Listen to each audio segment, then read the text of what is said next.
Transmissions, tangents. Welcome. It is kind of a mouthful. Welcome to our show. He goes, I forgot to thaw my swordfish. And I have my garlic mashed potatoes that I made last weekend. And now I'm here, so I'm going to sit here for another 10-15 minutes talking about nothing. I hope you're rolling on this because this is the cacao that I missed, which is where cacao was a dick. Because I don't know if you guys have noticed recently, but cacao started to get nicer on the show. Cacao, come on, take a picture with us. Take what? Man, he was trying to take a picture. No, he wasn't. Yeah, he was. He was trying to take a picture. No, he wasn't taking a picture. Knock, knock, open up the door, it's real with the non-stop. DMX. Isn't he like an actor? What, isn't he? I mean, I guess he was. I guess yeah, he has been in movies. Yeah. I suggest you get started on the paperwork. And that Ja Rule guy, he's in the movies too. Let's go! Menage! Another episode of Daily Transmission Tangents, DTT. And for those of you who are just tuning in or not paying attention or still don't understand what this show is, it's where we talk about stuff we do instead of actually doing it. Get back here, cacao.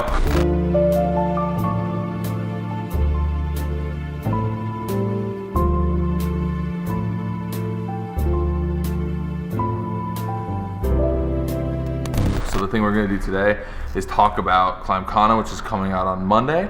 And Hurt and I were both there when Ken got to drive the car for the first time. We went to Pikes Peak to film Climbkhana for the first time. Ken hadn't driven the car yet. You know, we went from the original Hoonicorn to V2, and in V2 they added 2 turbos and a ton of power. So things around 1,400 horsepower.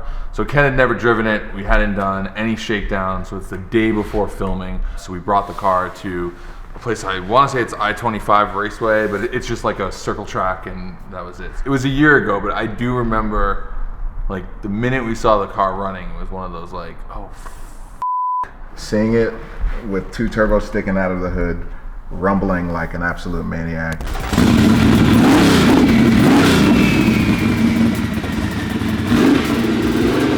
And burning my eyes with fumes all at the same time. How could you not? yeah, because the thing it runs on methanol.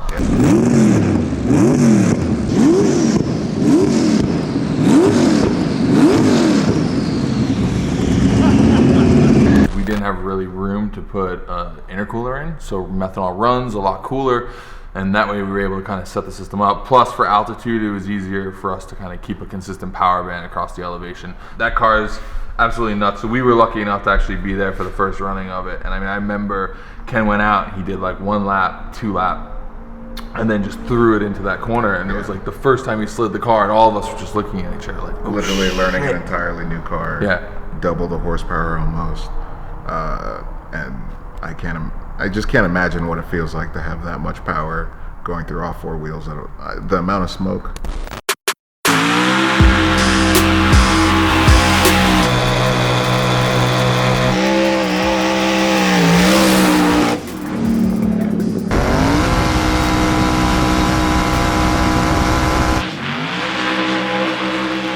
It's genuinely overpowering the tires like nothing I've ever seen before.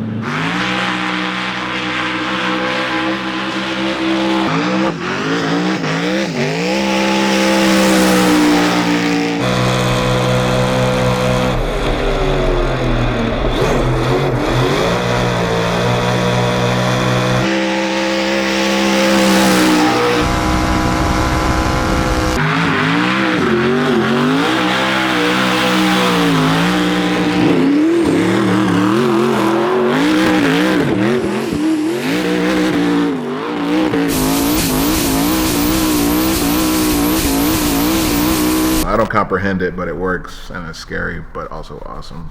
When he first got out of the car, I think that realization hit him that this car was really, really difficult to control, and he was now going to have to drive it with 1,000-foot consequence 3 feet off to the edge of the road. 1,400 horsepower, twin turbo, on methanol is a pretty frightening thing. This car, the Hoonicorn, was already quite insane as it was. And now we've added 2 turbos to it. Went from around 850 horsepower to now 1,400 horsepower. And I have to say that it's a bit frightening. tough thing for me to admit. But when I have to go through the gears that fast, like it just goes to red line so fast. There's so much power. It spins these huge Toyota tires so quickly.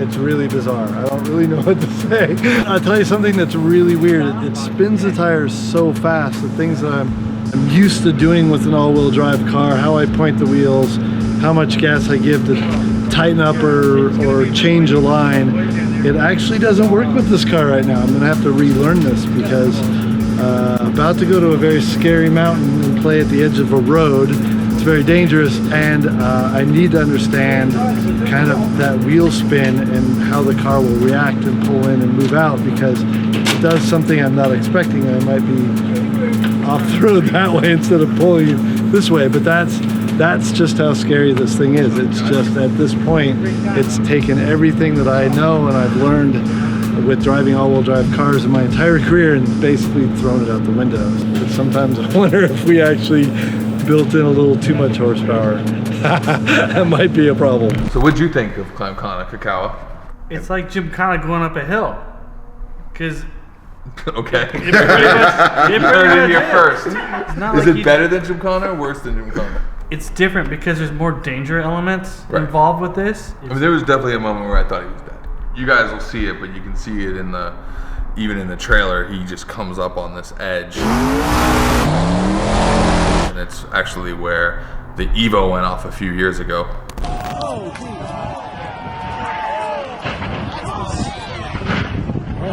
Like after it was done, I took the two photos and I just kind of diptyched them together, and he literally went off at the exact same moment. Like that was like my first thought was just like, wow, this was really bad. I'm really bummed that I asked him to go deeper in that corner. Yeah, I mean, and it was his second take. The first take, he just kind of felt the road out, and then he just drove all the way out to the edge on it. Oh, so it's your fault that he almost died. It would have been. You made a good second take. I try not to think about that. And this will all be in the BTS, which will be coming out like 2 weeks later. We actually do the full BTS, but when we were walking past it, and you'll see this when you watch the video, that we like stacked rocks up because Ken needed like a vision point, because when you're coming around that corner, you just see the horizon. Like you don't see anything. There's no barriers. There's no nothing. There's no guardrail. So we just stacked a bunch of rocks up on the ground, and I was like, hey, it'd be really dope if you did like a wheel drop, like just a small little dirt drop. And then he put both wheels off into the dirt and knocked the rocks over. Yeah. And we jokingly, I was like, that's your clipping point, rear clipping point. And he was like, yeah, ha, ha, ha. Such a sick moment. But the whole thing was rad. It was a ton of fun making it. I got to work with a personal hero of mine, Jeff Swart, who will actually be coming by for a daily transmission soon. And a brew with. And a brew with, yeah. He drives super good. Yeah. Cut to some of that. Yeah.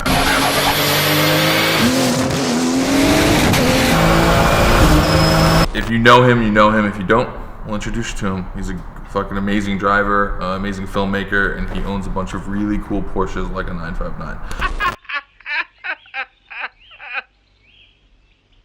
And now for something completely different.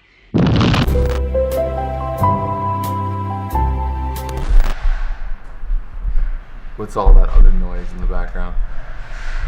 Quiet on set! Oh, it's the guys building the, Oh. It's a dude from Benpack. Guys.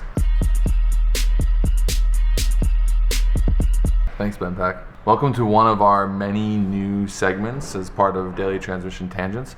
And this one is Drawing with John. Well, you know my name is Simon, and I like to do drawings. John makes a lot of the awesome stuff that we do here at Hoonigan, and has made a lot of really cool stuff over the career that you've had for what? Almost 3 years. No, I'm saying in... Oh, in general? Oh, yeah. I don't know. Half my life, probably. So we don't want to get too much into John's story, but, before you were here, you ran your own company, Destroyer. Before that, you were at Famous Stars and Straps. Actually, in between that, I was at Maisto. And you made things like this. Yeah, like I made my car into a die-cast. Yeah, which is pretty cool. Like this is actually your car. I think this is a little smaller on your car, but yeah. Yeah, but they didn't make a smaller blower. So anyway. The concept of Drawing with John is for us to walk through some of the projects that we're working on from a design side, whether it's apparel or designing cars or whatever, and giving you a little bit of backstory of why we're doing what we're doing. Yeah, it'll include myself or even Chris, Design Daddy 2. Yeah, so he's behind us. Hi, Chris. We're giving him Y5s. We're talking about a design that's out, just came out recently, and it's sort of sunny. And the reason it's called Sort of Sunny is because we're huge fans of Always Sunny in Philadelphia, as if you watched Daily Trans, you might already know. So the concept was what would Mac wear?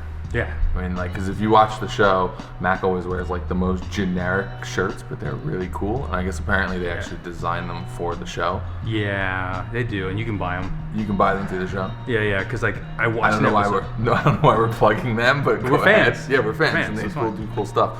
But like the shirts are always like so over the top generic. It's like yeah, but they're good. But they're really, really good. So it was like if Mac was gonna wear a Hoonigan shirt, what would that shirt look like? Yeah. So John and I had that conversation. We started to sketch it up, and when I say we, I mean John, and then I just pointed things out. And that's it. That's the backstory behind Sort of Sunny. Now you know why it's called Sort of Sunny. John, you want to walk us through the sketch a little bit and what kind of your inspiration was on it? Kind of going with what Mac would do is or his shirts that he wears are usually it's got a bold something statement or a logo on it. So it just goes with Hoonigan, and it's got some silly stuff like a very simple shifter.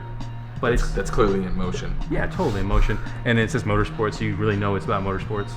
And there's little icons like just the steering wheel, a piston, in California because I thought it's just like, well, most of those shirts you get something like that. Right. They say something like he has like Nebraska or like a random phone number on it and stuff like that. Like we discussed putting a random phone number on here, but we still should get a burner phone. Yeah, just for that. Yeah, and then maybe we'll answer it.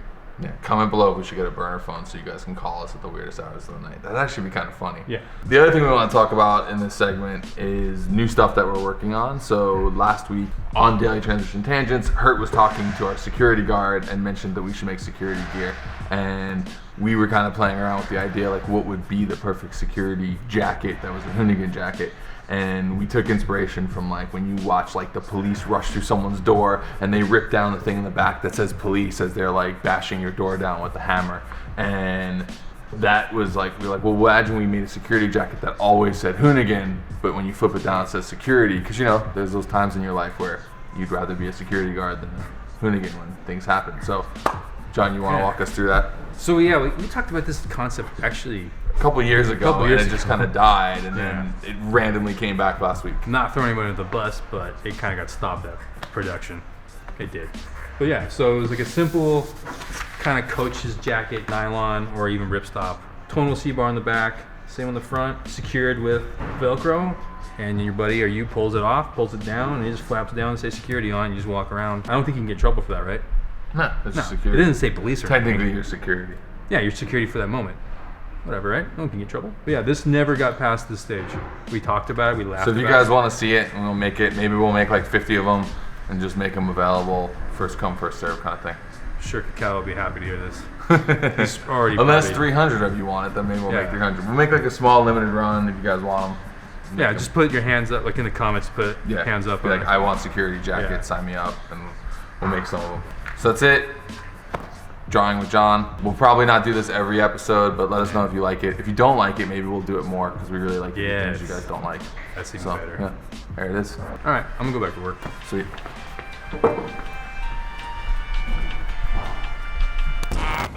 No! No and then! And then? No and then! And then! No and then! And then! No and then!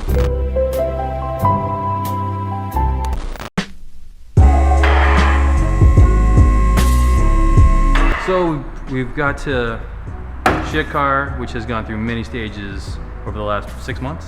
So it started as a daily driven car, and then we acquired it and made it to what it is now, super awesome. It's gone through some modifications, whatever. Recently we decided to start over from the red, white, and blue livery that I actually was kind of like partial to, and it's kind of sad to see it go. So as long as this car's alive, we're gonna keep changing it, improving it, hopefully.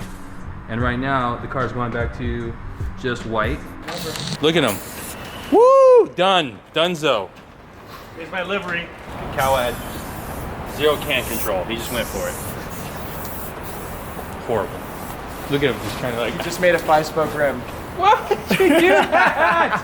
No, don't spray the engine. The engine bay does not need to be white. I don't know what I'm supposed to do. I think we should do white door jams now, guys. I was trying to make this more wintry, so it's like winter frost. That's why. But then I say, oh, that's just overspray. No, it's on purpose. The last star we have. Can you be a can shaker while you're holding that? A shake cam? Shake.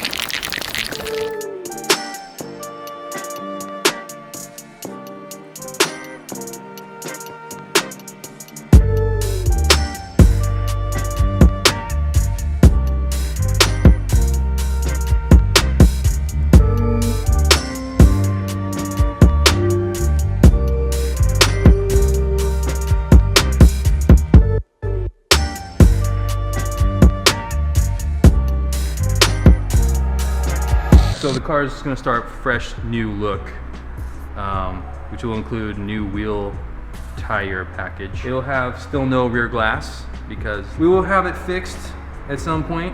We don't know why it keeps breaking. The